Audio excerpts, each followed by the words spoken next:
Hey everybody, this is Alzorath and welcome back to Diablo 2. Today we are starting another character yet again. This one is also a seeded character and we're going with the 1337. I'll type it out here for you. That seed for these next couple characters might do it for the rest of the season, might even do yet another one, but I feel this is an even more evil seed than our previous one, which was 666. So we're going to be going out the side here instead of out the bottom. Yeah, I don't think going through 7 characters on the one... oh, by the way, our name's MC Hammer, if I didn't mention it before. But going through the same seed 7 times would have been a little bit dull for me, so I decided to switch it up to this one. Might be able to do 4 characters on it, might do 2 and 2. Don't know yet, but we're doing the Paladin this time. And as you can tell by the name, this is going to eventually be a Hammerden. For normal difficulty, we're not doing that. Because, well, it's going to be a bit of a pain in the ass to do that for normal difficulty.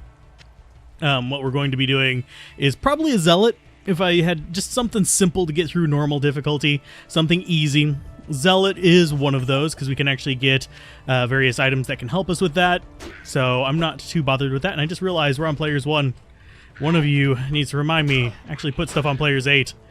Yeah, Players 8 would have actually given us a lot more drops and a lot more experience, but we'll still get there. It's just a matter of getting through it all. So let's just go ahead and smash all these. But yeah, this is going to be like kind of my base character for any like caster builds for like the build series. I'll probably level him up and use him for that, even if it's not explicitly hammers. But for the playthrough, we are going with the hammers. The hammer time. I thought about actually naming him the real name of MC Hammer, but I felt that was a little bit too obscure. So apologies if someone was expecting a extreme pun there and just got kind of really disappointed by it. So far this is not too awkward of a start. We're a little bit slow at killing things, but that's just because what we are. We're a level, well, we're level 2 now, but a level 1 character essentially. Let's go and get a little bit of extra strength going in there. And I will go ahead and I'm going to get Sacrifice just off the bat. Not ever going to use it. It's just kind of a garbage skill in general, in my opinion. If I'm going to do a big damage skill, I'm going to do Charge. And we'll probably end up going for just down the offensive aura tree down to something semi-useful there. We could do an Aura Din and go with the Fire Aura, which can actually do a bit of work as well. We could do a Fire Zealot. There we go. Let's do that for normal. You can really horse around with whatever you want in normal, so you don't really have to worry about it that much. Ooh, we probably got a potentially better buckler. Yay, it's got a socket in it. Come on, guys. Come out to me. There you go. 3 stabs for you, and you're going to get reaction locked. Cool. So, almost got our 3rd level. We should be able to get probably 6 or 7 levels in this first episode. Obviously, after the first episode, I'll go through and get all the waypoints and stuff like that. I'll just do the run by. If I kill some things, I might get some levels off of that. But for the most part, first episode is just introducing the character, introducing the rest of that stuff, getting some quests done. I'm talking about the plans so you guys can critique them if you really, really want to. Of course, I record a little bit ahead so you guys don't miss out on an episode on a particular day if I just can't get to recording on time, so it may take a few episodes for me to acknowledge. Ooh, we've got Experience Shrine. I'm gonna go kill down here. Yes, we had more up there, but these guys give more experience than those fallen, so you can see a nice big chunk of experience there. Nice big chunk there. And, well, they gave an okay chunk. So let's go ahead and get some more chunkies off these guys. Hey, dudes. And just getting as much experience off this shrine as possible. And then we'll go do the waypoint and all that fun jazz. Yeah, you guys can run away from me because I'm killing everything. It's cool. Yep. Okay, let's go ahead and get the potions and kill some more quill rats and stuff. Stop running away. Thank you.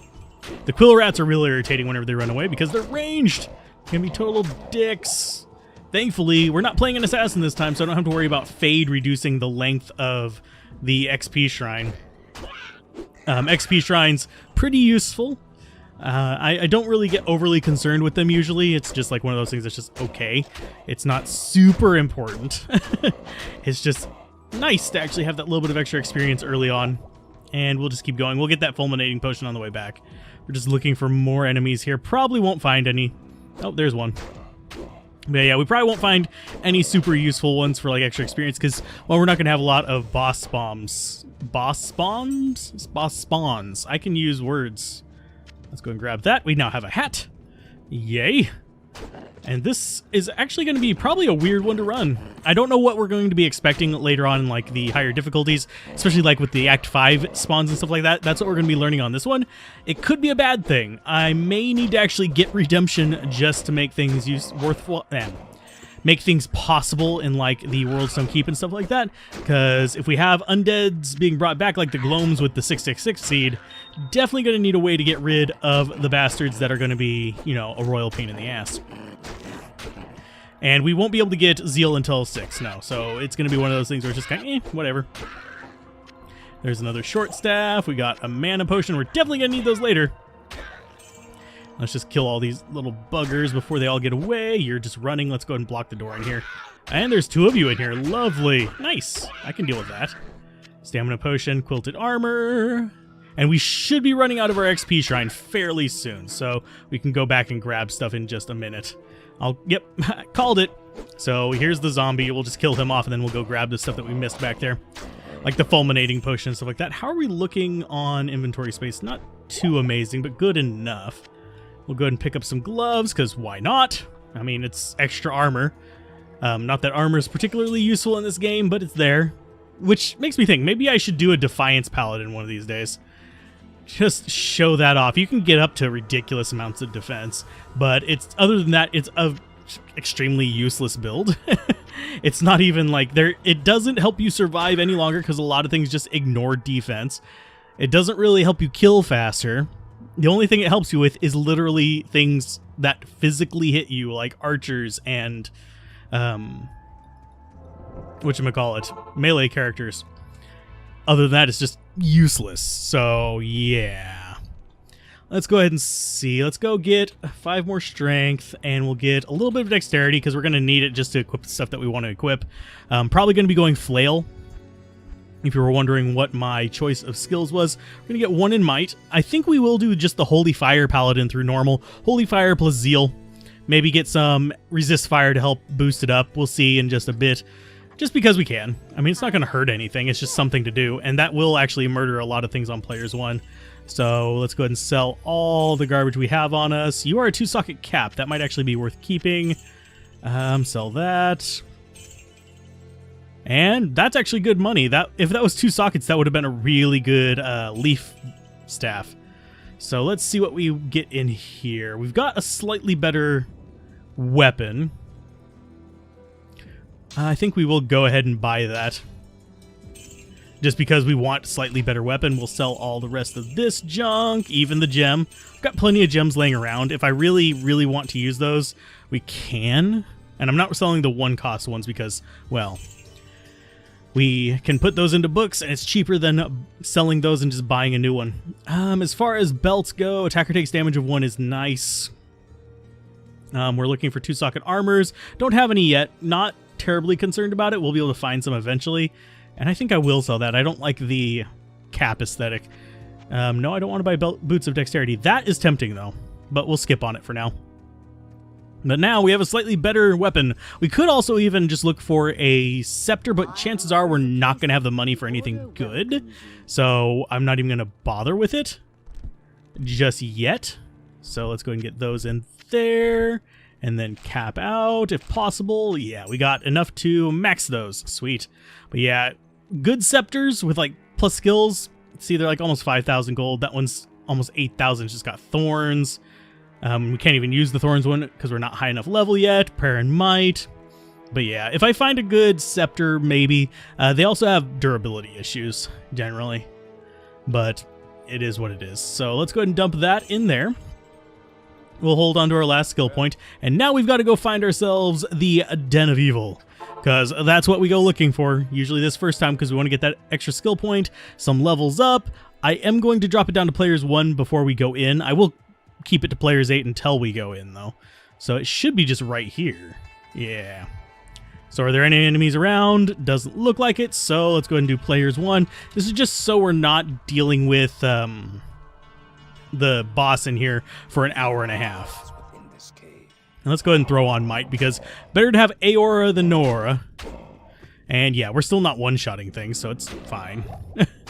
So let's see. We're one-shotting things mostly, but you notice that sometimes we'll actually have a low strike on the zombies that doesn't kill them, which we actually have bonus damage against undead because of... Ooh, we got a ring.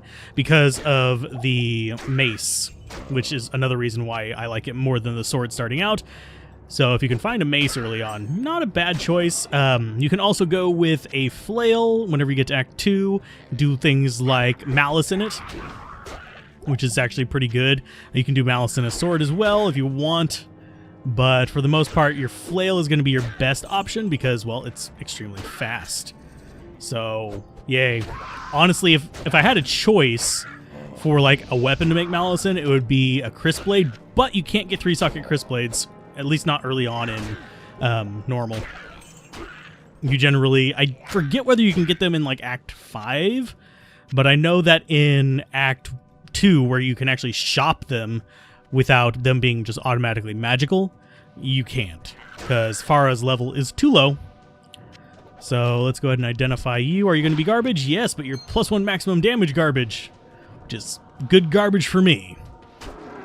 Extra damage always welcome. And if I remember correctly, I might be like, for some reason I might be remembering it wrong. It has been a while since I played, but if I remember correctly, the plus max damage on equipment does apply before the percents. So I'm almost positive on that. I'm like 99.9% sure. So it's just my brain is fighting me. Hey, little dude. There you go. Let's go ahead and get a little bit of life, just because we can. Gonna go ahead and sit on our skills one more level, and we will be able to start investing in level 6, which means we will get Holy Fire. I think is the only thing we will get. Yeah, that is literally the only thing we're gonna get. So I'm gonna go ahead and dump these into Resist Fire. I'm not gonna bother with any of the rest of these. I'm gonna go ahead and dump these in Resist Fire for the Holy Fire boost, because we're not going to be able to put anything else unless we go for just straight raw damage with the Zeal, which doesn't seem like a great idea to me, because this is guaranteed hit. And that's going to be all of, 1.3 to 4 damage. Woo! Yeah. So let's get that next level and see how dangerous we can get. We're like Darkwing Duck danger. Yeah. You guys just go away. Thank you. Nasty little buggers. Socketed short sword. Not going to be better than our socketed mace. It's 2 sockets versus... And this one actually has enhanced damage on it, too. So, I'm not sure if that actually boosted it up by a straight number or not. It should. But I'm not positive on that. Definitely want to take the javelin. Those are good money. So we'll beat you. And we just lost our gloves. I'm not even going to bother taking them back to sell them. They're kind of garbage anyway to begin with, so probably should have taken that sash back there, but I can deal without it as well. And now we have actual boss fight. Scroll of Town Portal, sure, we'll be using it in a minute anyway, so just take them down. Boop, boop. There's the shaman. I knew with that many there had to be a shaman nearby. And there you go. There's a damage club. I'm going to duck around here and see if I can find any more shamans, just to make sure they don't respawn little dudes while we're killing stuff. It doesn't look like it, so let's go ahead and just smack them, and if we see any come back up, we'll know we missed one. And yeah, these guys, not so tough. I mean, I can just run through here and just one-shot the little Fallens. I can't one-shot the zombies, and I definitely can't one-shot Corpse Fire over there. But I think we might... I don't think we can one-shot him. I think it's going to be probably 5 hits, maybe 6. So let's go ahead and beat them up. We've got 4 enemies remaining, 3 enemies remaining, 2... Oh, it's only 3 hits. Okay. Hand axe. Got some leather gloves off of that. Might be good, might not be. Might be worth throwing away. I'm going to take as many scrolls as we can get. I know we have at least one down here. It's going to be a zombie. Might have had a Fallen follow him. Yep, we did. Okay. That's cool. So that's the last of them. And that's why we got the waypoint. And that's why we're not going to be using those gloves. They are ethereal. And ethereal items, if we sell them, do not become... Yep, can you actually... Nope, I think it's level 8 that we can hire one. So let's go ahead and sell garbage. Hi, guy. We've cleansed the Den of Evil. We got even more skill points. Short sword go away. That goes away. That's going to go away because, yeah, I don't think it would have sold for enough to justify identifying it. No, it wouldn't have. You go away. And you can see that the ethereal item there, and I just sold that like a nincompoop. And do we actually want to use that? Sure, we'll use it for a little bit of extra fire damage, because we can. That's what we're good for, right? Just a little bit of fire damage. We're just darks like that.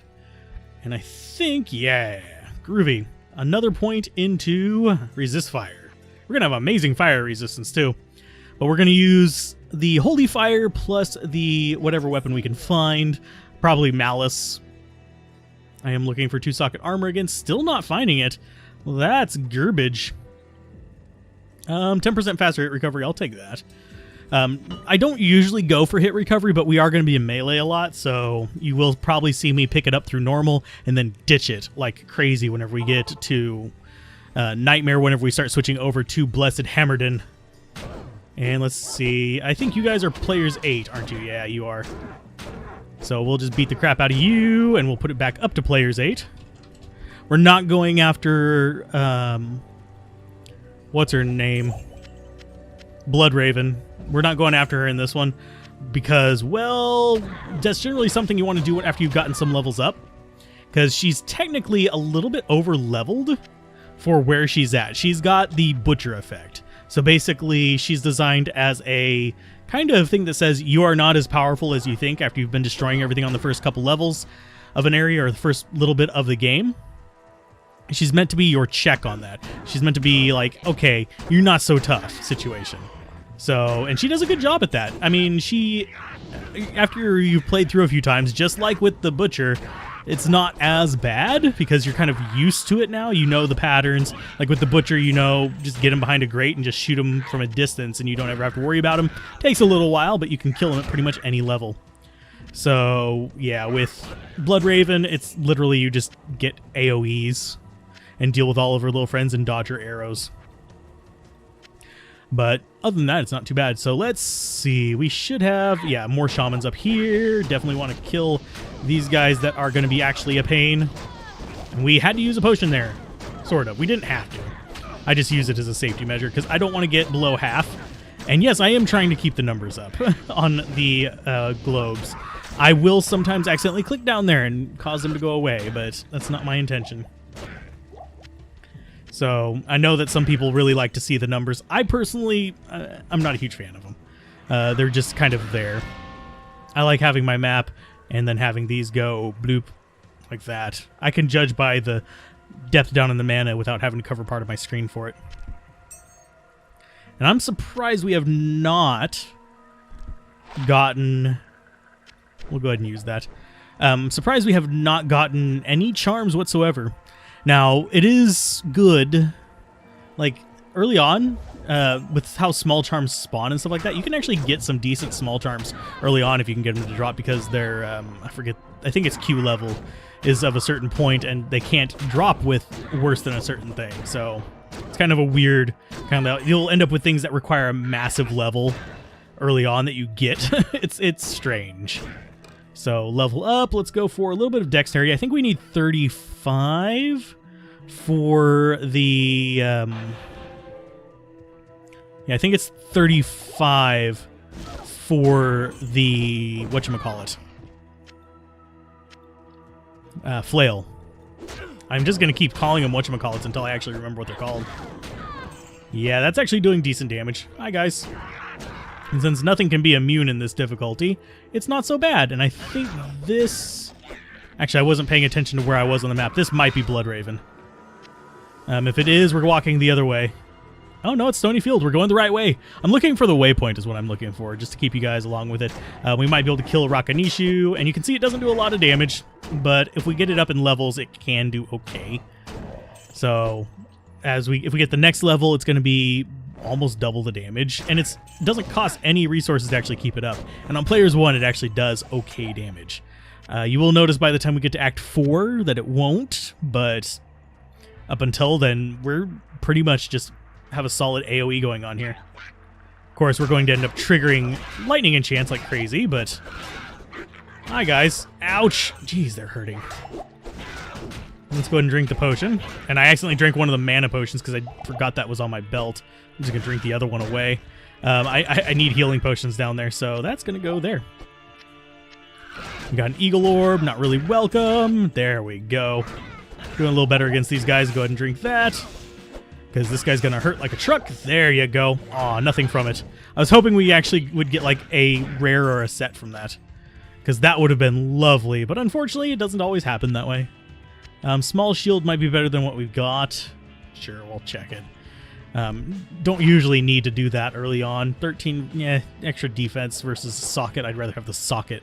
In case we find something good, we probably should have actually put that diamond in there, but I wanted the gold instead. So now we know where that is. Usually, and I'm not going to say always, because it is definitely a usually thing. Usually, you'll have this waypoint be on the opposite side of the road from the stones. Usually, if there's a spot for it to spawn over there. But sometimes it won't. And by opposite side of the road, I don't mean just right across. I mean opposite side of the road along the entire length. So it could be anywhere on this side, usually. At least that's my experience. I could be wrong. I could just be having some confirmation bias there. Every time I see it, I remember it being that way or something. I don't know. But it doesn't look like we might not actually have a spawn spot for it over here, in which case it would spawn on the other side. Because right now we're too close to the wall for it to spawn. We're going to grab wands just because they're going to be good money. Yeah, it's just, it doesn't have room over there to spawn. Until maybe... Nope. Yeah, it's just choked along the side. So, yeah, it's not going to be on this side. At least whenever we come here through the second time, I won't have to go searching quite as much. Because I didn't do, like, a pre-run for these, so I have no idea what's coming. And sorry if there was, like, a weird noise in the background. I just realized I was bouncing my knee while playing. So, yeah, sorry about that. I catch myself doing that every now and then, but it's fine. I don't want to use up my potions. I'm almost leveled. Come on, you guys. Die quicker. There you go. Thank you. Yeah, we're going to have the cave thing in this wall right here, so it has to be on that side. That's fine. Ooh, we got another experience shrine. We got 8 levels in the first episode, so I think we're doing good. So I think we're going to get this waypoint, and then as far as running through areas, honestly, it's normal difficulty. Most of Act 1 is not going to be that tough. If you're actually having trouble getting through the cave that we're coming up with, I would probably recommend checking out one of the other Paladin playthroughs. The Oradin one shows off basically how this one would perform in there, because we're just dumping into a foyer damage. Let's go ahead and do that. Yay! Adds a huge chunk to our attack, by the way. So let's go ahead, and we're just going to keep nuking the guys and look for the waypoint. You can see we are just ripping through things. Oh, we actually have another point in there. Sweet! We'll put 3 points in that. There, lovely. Extra damage. Let's go ahead and flick that off just in case. Just so we can actually refresh it and stuff and make sure we're actually getting the right amount. I'm not sure if that's even still a bug. I just know that it used to be. So... And everything around us is going to slowly start dying. Yeah, even on Player's 8, it's actually moving its life. It's cool. Oradin's probably one of the weirdest, stupidest thing in the game. I am tempted, on some levels, to actually make a late game Oradin that tries to kill through the auras. It's not really feasible. I mean, yeah, there's the Tesladin, and that applies. It's only feasible because it applies its lightning damage to the attack. So it's just there. And unfortunately, other damage boosting things don't actually impact the damage of Vengeance. It does boost the damage of Zeal and stuff like that, but yeah, any like abilities you have are just boosting your physical damage with that. Whereas the Holy Shock from the Tesladin aspect, the Holy Shock aura from the equipment, does boost your lightning damage specifically. It provides lightning damage is probably how I should phrase that. But yeah, that's going to be pretty easy. Where the hell is this waypoint? I want to find it on camera so I remember where it is later. Because it can't spawn in that top part where it would normally spawn away from these. Unless it spawned right there. If it's just literally right there, I'm going to, like, drop a brick. It is not. That's the only spot up above the road that it could actually spawn. So yeah, it has to be down here. And we are slow walking. Well, crap. Well, we're going to have to come back here anyway, so I'm going to go ahead and call it an episode. I'll find the waypoints off screen. I'll go get the later waypoints, probably just through Outer Cloister, unless I'm feeling frisky, in which case I might get even Inner Cloister, maybe Catacombs. But yeah, we'll see how far we get on that. We'll do more quests. We'll probably do a lot of normal quests next time. So keep gaming, have fun, peace out. This has been Alzorath, and I will see you guys next time on Diablo 2.